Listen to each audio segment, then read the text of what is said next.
Well, good morning, everyone. As usual in the NFL fantasy matchup, and pretty much during this time, all your drafts should either be you're in the midst of your draft or pretty much be done with your draft. As usual, I have Jimmy over in Arizona and Jed over in the suburb of Illinois. Welcome, everyone.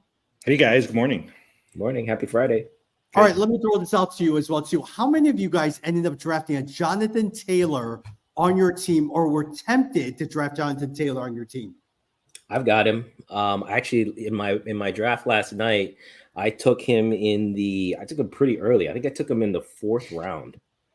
It was a 12 team league, so it was pretty tight. But I took him, I thought that was pretty early, but I have him on at least one team. I'm surprised you were willing to risk it, Jed. Yeah, I mean, he's going to sit out. Yeah, I mean, I'm not. I think you're going to miss the 4 games, but it's like you're getting.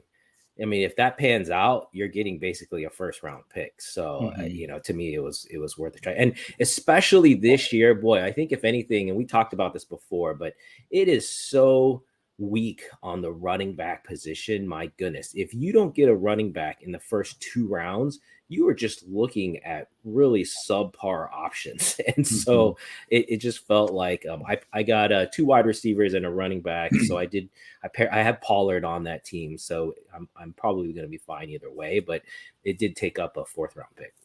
Jed, it's funny you say that because you remember how a couple of weeks ago in a couple of episodes I was talking about how I'm going to do this no running back strategy and load it up on wide receivers. all my drafts right now, all running back heavy, because I was like, by the time you look at it, right, there's not that many running backs, and the top echelon to like the rest of the league, there's such a big divide. I was like, I'm going to load up on the good running backs. And I'll just try to look for some good receivers later on because there's a ton of them.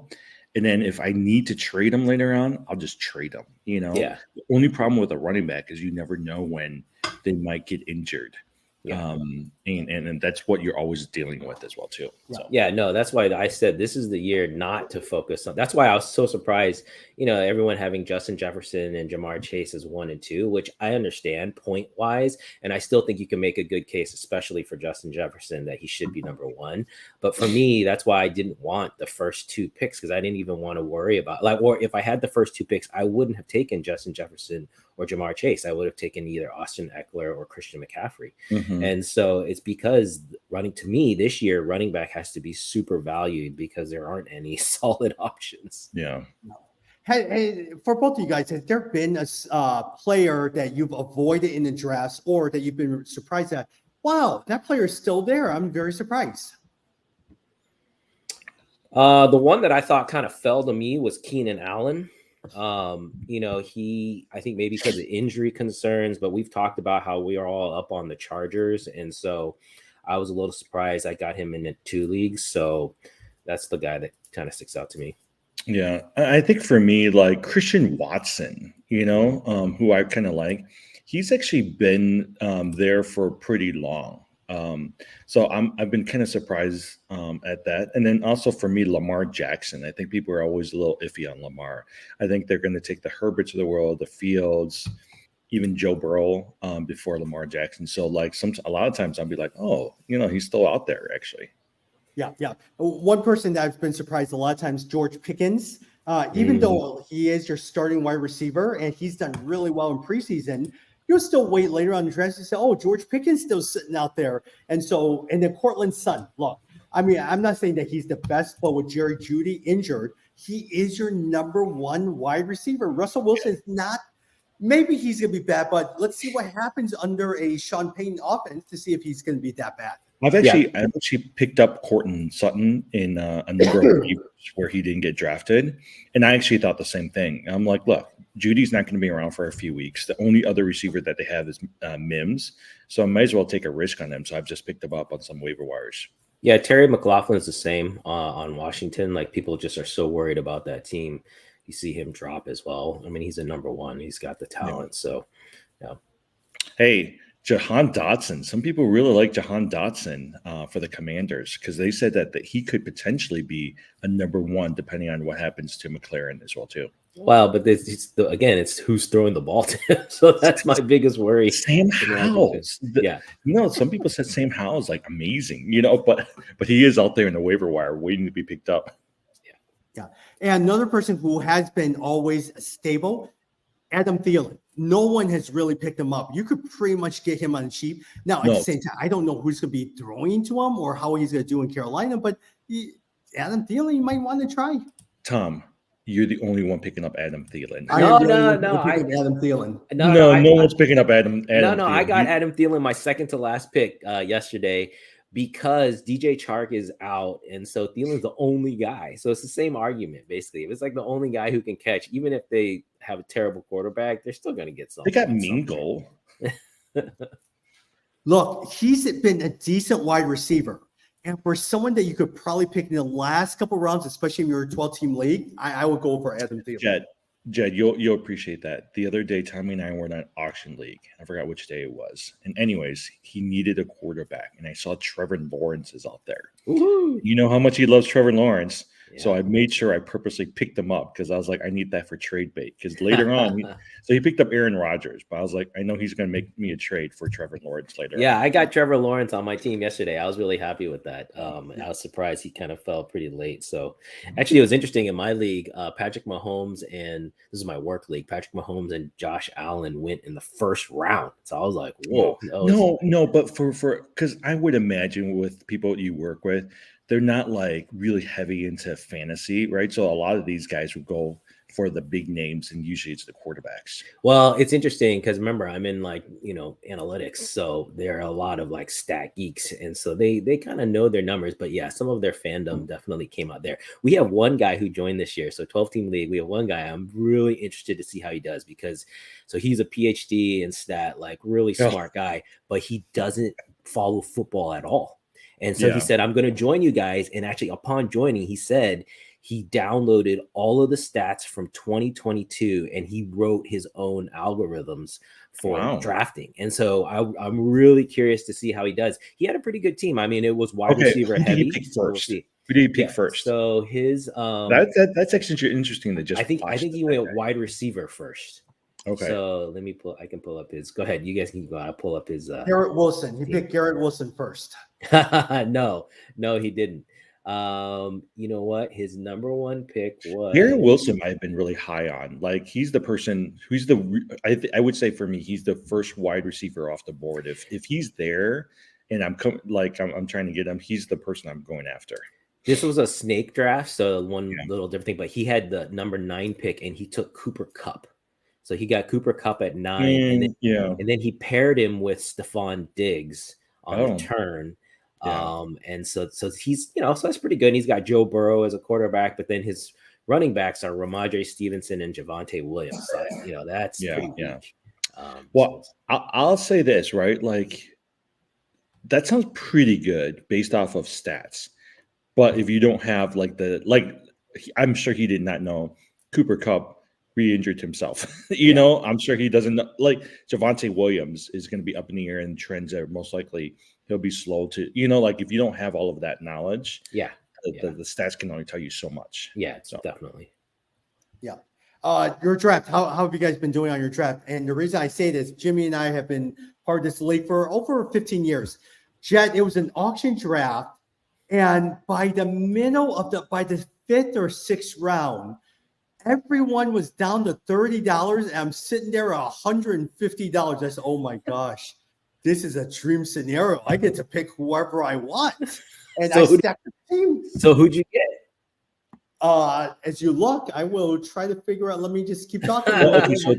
So Jed, this is what happened. Everybody was down to like $30, $40. Really, they spent. I mean, they were spending some ridiculous amounts on some of these players because I think they wanted some of the high-profile players. Yeah. So Tommy and I think he had like $150. I had like $120, and we were both going after Travis Etienne, and then I got Etienne. Then we were going after Dameon Pierce. So I got Dameon Pierce. And part of it is because I wanted to maximize take up all of the running backs.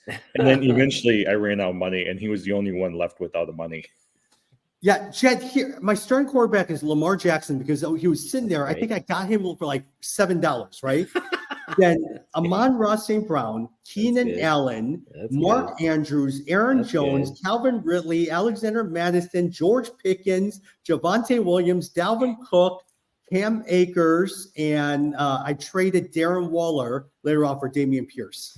Wow, that's solid. Yeah. No, that's a really The good only team. the only thing with my brother, I was telling him, is he doesn't have that like one high profiled individual. Like one or two like top tier, like a Travis Kelce or Justin Jefferson.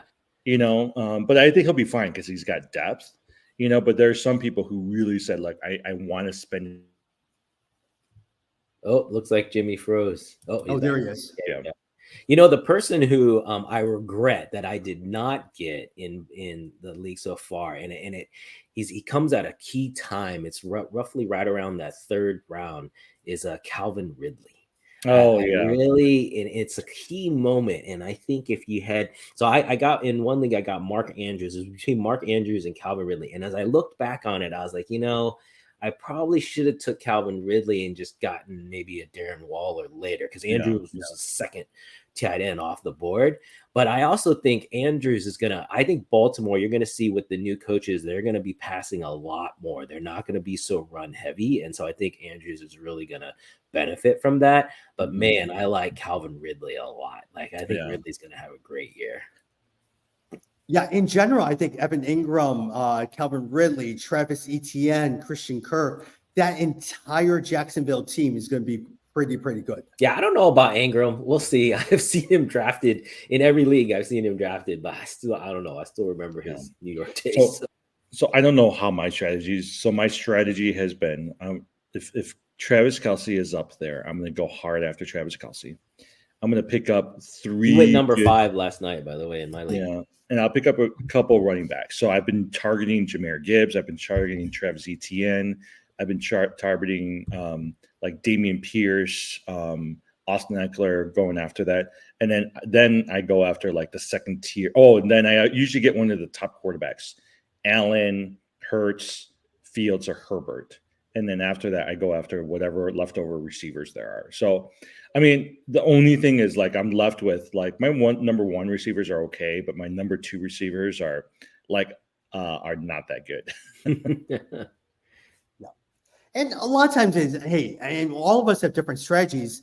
I want depth. Some people love the superstars. I could care less. I want trade chips at the end of the year because out of that, maybe you'll get one person who just has a phenomenal year. Like back in the day, Cooper Kupp, we thought he was just a 3rd, 4th round receiver, suddenly ascended all the way to the top spot. So you never know which of your other, like George Pickens, you could probably get him in the 6th, 7th round. I think he has the potential to be a superstar. He may win your league there. You like how in our dynasty league, I spent all that money for Bijan Robinson? Yeah, it is a dynasty league. So I think that's, that was kind of my thinking too. I spent my money on Justin Herbert.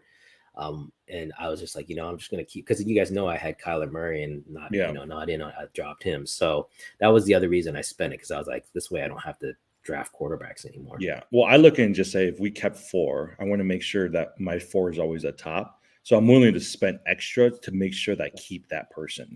Yeah. Kareem Hunt, a lot of times he has 4 offers from different teams as well too. Look, I mean, even if you start, let's say Indianapolis, right? Even if he starts on 10 days rest or 7 days rest, he would still be pretty good. Have any of you guys looked at a Kareem Hunt? I've actually less rounds. I picked him up in actually waiver wire in one league, just to kind of see how it goes. Because I actually agree with you. I think they're going to need a Kareem Hunt, right? Whether it's in Indianapolis, whether it's in like any of these other leagues. I think he's somebody I've been really kind of looking at as well too. I actually, for Indianapolis, I like the other backup. Well, they're waiting on Moss. Deion Jackson. Yeah, I like Deion Jackson. I mean, they're waiting on Moss because of his arm, but I still think even if he comes back, like he's gonna, I don't know. I think they're gonna take it easy with him. So I think Deion Jackson, at least for the first 2-3 games, you should be able to get something out of him. I think Kareem Hunt is gonna end up waiting until like 4th or 5th week right before the 6-week mark, and then you'll see him pick up. Because remember that he was on the downturn. He didn't have a good year last year, and so I don't. Even though he had 4 offers, and I heard he rejected them because of money, I think he's going to end up waiting a little bit. I don't think he's going to sign right before the season. Yeah. You know who I've been targeting on waiver wires right now or trades? Zach Charbonnet. I think he's going to replace Kenneth Walker. Kenneth Walker. as a Well, number Kenneth 2. Walker will probably get hurt, and then he'll be able to. So that's why I've been going after Charbonnet. Yeah, that's a fun one. Yeah. Hey, let's talk a little bit about tight ends as well too. I mean, Travis Kelce, all of us, if he's there, you're picking up probably in the first round. But after that, who do you guys like? Is it TJ Hawkinson or do you like a George Kittles? No, I don't think either of them, right? I mean, but here's the thing: TJ Hawkinson did sign a new contract yesterday, making him, I think, the highest paid tight end in the NFL. But I would say Mark Andrews is going to be clearly your number 2 tight end right after Travis Kelce. The only thing is George Kittles under Brock Purdy did very, very well under Brock Purdy. No, but he didn't get much touchdowns, right? So that's what I've been kind of looking at. If you're going to compare them in terms of both yardage and touchdowns and also the number of receptions, I think they're going to be pretty even in terms of receptions. But Kittle usually, once at least in the San Francisco system, Kittle usually doesn't get the touchdowns, or at least in the last couple of seasons. So that's why I put Mark Andrews before Kittle. Yeah, Mark Andrews is definitely over Kittle. I would even put Darren Waller and Hawkinson above Kittle, but I have him right after that, so he'd be in the 5th. But this year was interesting for tight end in that I listed the top 6 tight ends. So Travis Kelce, Mark Andrews, Hawkinson, Waller, Kittle, and then I've got Pitts right after Kittle. And I basically said I have to get one of those 6. I'm not willing to have anyone else outside of those 6, and so because it just feels like you really drop off after that. So and you would probably say, look, if you somehow miss out on one of the 6 or something like that, you say, man, this player is there, I need to get this player. I would then probably just wait. I mean, just wait until last couple of rounds, and you could probably get a Sam Laporta. Might be a decent pickup for you because you don't know how well he's doing. Or a Dalton Kincaid from Buffalo or something like that. Hey, you know who I like is Cole Kmet in Chicago. I think Kmet could be, he could turn out to do well if Fields continues to progress. But I'll tell you, here's a strategy, right? Here's something to consider, at least getting a Travis Kelce. When you get a Kelce, you are always assured that you're going to get 15 to 20 points. That's and if you don't have Kelce or one of those like Mark Andrews, you might get like 2 points, right? And so that's one of the reasons why I've been going hard after a Kelce, is because I'm like, at least I always know that tight end position where I usually don't score anything, I'm getting a good 15 to 20 points from that position. Yeah. Hey, look, some of the other ones that are sitting there after the top 6, you have Dallas Goedert. Doesn't sound too exciting. Pat Freiermuth, David Njoku, Higbee, Kincaid, Kmet. I mean, they're not the best. I mean, I think just wait if you don't get one of those top 6. Yeah, Njoku is one. You guys know I've got Njoku in our league. He's one I do like, again, because I think Cleveland is gonna. I mean, they have to get better. Like they can't be as bad as they were last year. That's why. Yeah, exactly. So that's not a bad pick at all. Yeah. Hey, some of the guys just to monitor is Greg Dulcich. He's a tight end for Denver. Luke Musgrave might be a decent one, but these guys, again, Jake Ferguson over Dallas, tight end. These are more of your later round picks, just in case you need it.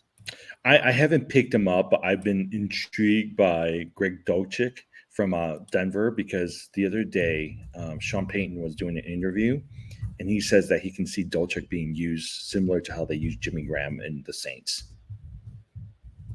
And last year he did pretty good. Yeah. But I don't know. I mean, for me, it's either you go after the top ones, or you don't go after any of them at all, and you just hope that you get some of the latter ones towards the end. So. Yeah. Hey, IDP, a lot of times for some of you guys, many people play team defenses and all that stuff. Which, by the way, actually, let's talk about that. If you did have a team defense, what's your strategy? Do you wait to the very end, or do you say you have to go after this particular coordinate or this after defense for your team defense? No, you have to make fun of the people who draft the first defense. That is the key rule, as well as the first kicker. Those are the 2 rules. You got to make fun of them. I think team defenses, no, you definitely should wait, but I don't think you have to wait till the last 2 picks of your draft. I think you don't want to be the first, but again, kind of like I was saying with tight end, I've got 6 that I said, okay, I've got to get one of those 6. Same thing with defenses. I think you want to list roughly 6 to 8 and say, okay, I want one of those. You don't want to have to wait till after the top 10. So you want to pick roughly in that 4, 5, 6, and it could be the usual suspects, right? Baltimore is always good. Patriots are always good. Buffalo's good defense. I mean, you don't have to get San Francisco, I think, has been going number 1 a lot. You don't have to get like Dallas. You don't have to get like the top guys. Yeah. So I think the top 3, at least in terms of defenses, are San Francisco, Dallas, and then Philadelphia. And they're usually averaging for the year roughly between 130 to 120 points, right? And then you've got your next chunk, the Saints, New England, some of those. That's pretty similar. I think they'll get you total points roughly like in the 118, right? And so I try to stay around there because once you get past that group, then you're like at 100 points, So I was like, I don't want my defense not having anything. And so actually, if you wait quite a bit, you'll still see Dallas and Philadelphia or even like a Pittsburgh sitting out there. And so I'll try to draft one of those 3 if I'm going after team defenses. By the way, go ahead, Jed. No, go ahead. I would probably recommend what has worked for me a lot of times. Just go with Miami defense. Let all the San Francisco's, all that stuff, because you look at coordinators. Vic Fangio was the Bears coordinator. A lot of times he has high pressure defense. He's the new defensive coordinator over Miami. He's going to have a good defense. Nobody knows that besides some of the people, unless you really follow coordinators. So pick a Miami defense because you're going to be able to get that 3rd from last, 4th from last, or something like that. Yeah, or you can always, if you don't end up getting a defense, you can always just play the streaming game and just pick up the defense that's playing Houston every week, and you'll be fine. Yeah. Exactly. In terms of what you said, just play matchups every single week. No, because but then the Bears defense might be really good this year. The Los Angeles defense with Arredondo back to health might be very, very good this year. Well, but the only problem with that strategy, because I played that strategy, one of the leagues I ran out of the number of waiver wire pickups I can get.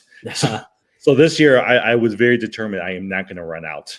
I don't like having a cap on that. Oh, what I was going to say earlier, Tommy, though, is I think in our league, so in our league, we have individual defensive players, which is different. I personally am not a huge fan, but it's fine. It's not a big deal. It's just like, you just got to do a little bit of homework. But I do think what is bad about our league, and I should have brought this up before we drafted so we could have talked about the settings, is the point values are too high. Like the point values for our 3 defensive players are so big that like they really make up a pretty dominant portion of your weekly total. So I think we should like knock down, like it shouldn't be equivalent to essentially 3 offensive players. It should be like maybe half of that. My guess is that was whatever Yahoo put the settings. Yeah, it's probably no one's looking at defensive numbers, but because I think most leagues only do 1, but we've got 3 starting. Well, I'll tell you this, Jed. That's one of the reasons why in our league I actually picked up a Roquan Smith. Because I didn't think about changing it, but I remember I was like, defensive players actually add quite a bit of value into the weekly lineup points. And so that's why I went after the top 2, right? Like I picked up Zaire Franklin from the Colts, and then I also went after, what's his name? Roquan Smith. From Ravens. Oh, I spent money on all 3 of mine. In our draft, I bought all 3 of them. I wasn't waiting for the waivers. And if for anyone who doesn't know, when you play IDPs, basically the linebackers dominate because you get points for tackles. And so linebackers, it's very consistent how many tackles you can expect out of them on a weekly basis. Whereas cornerbacks, you're counting on interceptions. It's a little, depending on the cornerback, there are some there's like maybe like 5 cornerbacks that it might make sense. And then defensive ends, you're dependent on sacks. And so it's too much. I mean, like a Aiden Hutchinson, right, from Detroit, you would think that he's amazing, right? And so he is, because he pressures the quarterback, but he's not giving you any fantasy points. Yeah, I kind of don't like that, because now you have these superstars that aren't, as valuable in fantasy because their presence somehow, it just doesn't show up in the stats. Because our league, especially with IDP, rewards middle linebackers, which is not always emphasized. So the Roquan Smith, Levante David, Bobby Wagner, all those guys are very, very highly held because of their number 1. Even a lot of times, Shaq Leonard, now he's been injury prone with the neck injury for a while, but he was very, very good.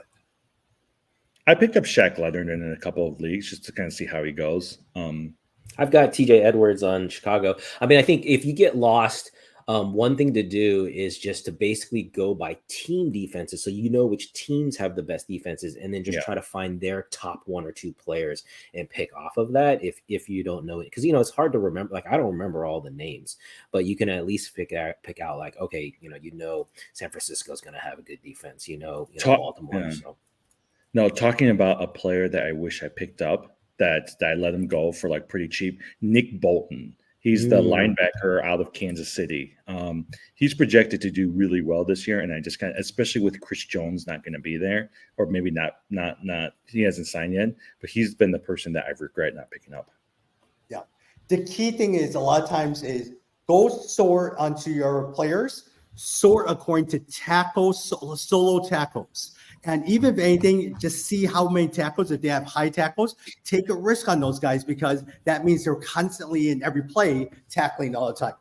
The one defensive, if you have IDPs, the one IDP player that's out there that's still pretty good is Greenway from San Francisco, but he's been injured. And last year he had a phenomenal year, but the year before that he was injured. So I think that's one of the reasons why people have been hesitant to pick him up. Yeah. Well, hey, I mean, our draft is, it's almost done. I have one more draft tonight with my wife's family, but other than that, that should be a pretty easy one. Any other thoughts on the drafts? Anything that you guys have noticed? Anything that stood out? Tommy likes that draft because he knows he can get all the good players because none of them know what they're doing.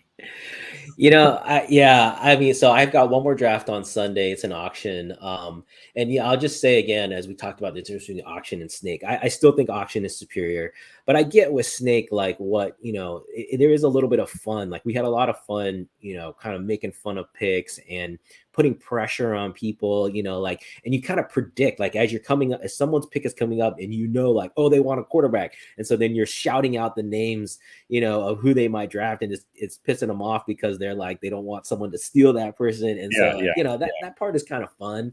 So I get it. But again, I think ultimately to me, if you're serious, I think auction. Yeah. But auctions are long. I think we had a draft the other day. Auction was almost 3 hours for us to draft. Yeah. And it was good, but it was a long draft.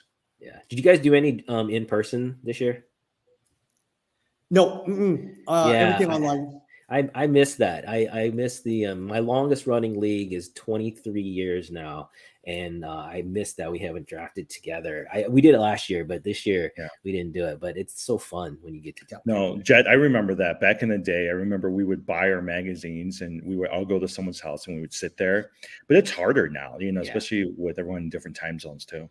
Buffalo Wild Wings, that used to be the place. You get all a bunch of free stuff. They used to give you $100 in free credit, free food if you came and drafted there. Yeah. Really? So we did that for probably 3-4 years. $100 credit, and you didn't have to do anything. But we'd spend a couple $100, whatever. But it was but that's pretty good. That's great.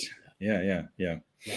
Hey, in terms of even as we finish up here, some of these players at the later rounds, do you like any of these players? Like for instance, Robert Woods, Houston wide receiver. If you're in a 12-team league and sitting there, do you guys like a Robert Woods? Not really. Like, here's my thing. Towards the later rounds, I don't gamble for the Robert Woods of the world. I'm going to go after the rookies, right? So in the later rounds or waiver wires, I'm going to go after the Quentin Johnson for the Chargers. I'm going to go after the Zach Charbonnet, the Roshan Johnson for the Bears. Yeah. So, because I'm much rather, because we at least know what the Robert Woods are going to do, but we don't know what some of these other rookies are going to do. So I'm going to take the risk on them. So that's what I've been doing. Yeah, I'm just looking in our league, in our 12-team league. I mean, if you look on the waiver wire, there are still some pretty decent names. Like at running back, Jerick McKinnon, Tyler Algier in Atlanta. That's not a bad. Damian Harris in Buffalo. Traylon Burks. Do you guys like Traylon Burks? He's coming back. He said they said he's going to play week 1. Interesting. Yeah. Yeah, and then a wide receiver. Yeah. So wide receiver Traylon Burks, but Marvin Mims, we talked about him already. I like Mims. Yeah. Odell Beckham's sitting out there, and again, he's in Baltimore. They're going to be throwing the ball a lot more. And then Adam Thielen is in our league. He's sitting on the waivers. So there's there are some options, especially at wide receiver. Yeah, but here's the thing: is with our league, with a dynasty league, if you're going to pick up a person, right? I'm not going after Odell. I'm not going after the Adam Thielens of the world. Try to go after somebody who you can pick up and may potentially be like a long-term dynasty winner for you. Yeah. Well, Darnell Mooney is available. I like him. Yeah. And also take a look at and watch carefully Devon Akane. He's the running back over Miami Dolphins. Like they didn't sign Dalvin Cook, and Raheem Mostert is your starting running back. And we always know Raheem Mostert will eventually get hurt. Yeah. And so take a look at Devon Akane. Now they say he's probably tiny. He's as big as Warwick Dunn was back in the day. But take a look at him. Yeah, I've actually been watching him. He's been on somebody to watch. So, hey, what do you guys think about Brian Robinson? He's always available towards the end, and I never know whether to pick him up or just he's going to split with Antonio Gibson. I have high hopes for Antonio Gibson. They've been raving about him now. At the same time, it's a brand new Eric Bieniemy, and let's see what he does with Antonio Gibson. Yeah, that to me again, it's just I don't know about the whole team as a whole. I think that's my biggest concern. Although you guys heard they're going to have a new name, right? That's kind of exciting. Ooh, oh yeah. I mean, okay. So, but who would you guys pick? Brian Robinson over Antonio Gibson, or Gibson over? No, Robinson? I would take. I pick Gibson over Gibson. Robinson. Yeah. Because I think Robinson is he can't what you call it? He can't catch the ball and run. So eventually, there's only so much ceiling. That's why they got rid of David Montgomery. There's only so much ceiling in it. Jed, this is the problem with this podcast is because Tommy and I are in quite a few drafts together. He knows which players I'm targeting, and every time towards the end, I know he's picking up that George Pickens.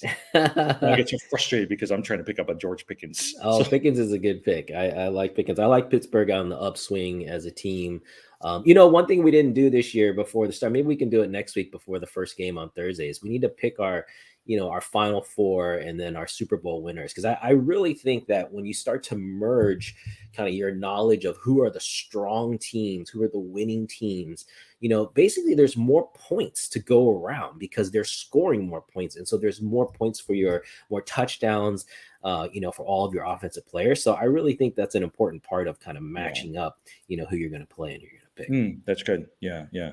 The other thing I've been monitoring on the waiver wires, every year there's always going to be 2 or 3 running backs, right? Last year was Kenneth Walker, who's stuck on the waiver wire at the very beginning, but towards the end of the season, they're going to be fantasy difference makers for you, right? And so I've been yeah. So I've been really looking through the waiver wires, trying to find that one person. Zach Charbonnet is that one person for me. The Miami running back might be another one, but that's who I've been looking at.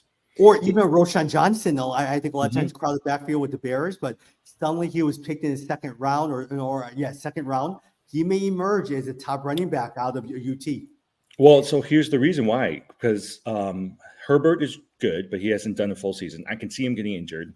They almost cut Foreman, right? If you listen to all of the Chicago radio stations, Foreman was on the bubble.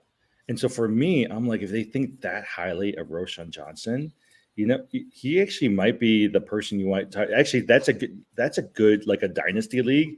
I'm gonna go see if Roshan Johnson is actually sitting out there. Yeah, but see, for me, those kind of picks, it's kind of more you're aiming after the first 4 weeks. Like that's why I always tell people too is I don't like to make big moves after week 1 and week 2 because you did a lot of effort to figure out your draft and you need to give it a little bit of time to see how things shake out, and then you can start to make those moves. But if you are looking, one of the things I like to do is I like to list the top 5 running backs and then look at who their backups are, right? So Christian McCaffrey's backup, Austin Eckler's backup, Bijan Robinson's backup. Those are all not bad picks to just stash and just hold on your bench and see if anybody gets hurt in the first 6 weeks, and then you can flip that into a starter.